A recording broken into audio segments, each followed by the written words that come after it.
Mambo vipi bwana? Mambo poa kabisa ndugu yangu. Nakuona uko Berlin hapa studio hapa kesho. Niko Berlin hapa. Tupo na project. Yes, kama mnavyoona. Yes.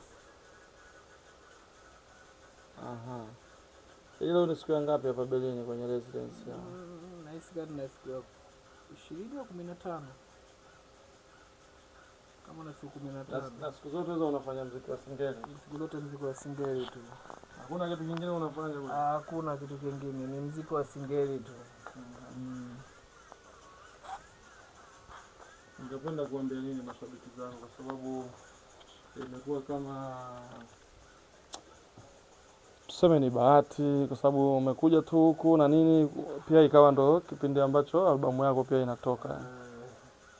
Kwa mashabiki zangu naombeni support yenu, ndugu yenu, nimeachia albamu yangu inaitwa Kazi Kwanza kama mnavyoona.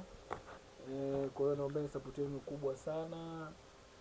Mimi ndo yule kijana wenu. Nipo huku sio kwa makosa, huku nipo kwa kazi. Wenyewe wanajua kazi yangu, ndio maana nikawaambia ni kazi kwanza, maneno baadaye. Kwa hiyo hata kunaambia ile kibongo bongo ile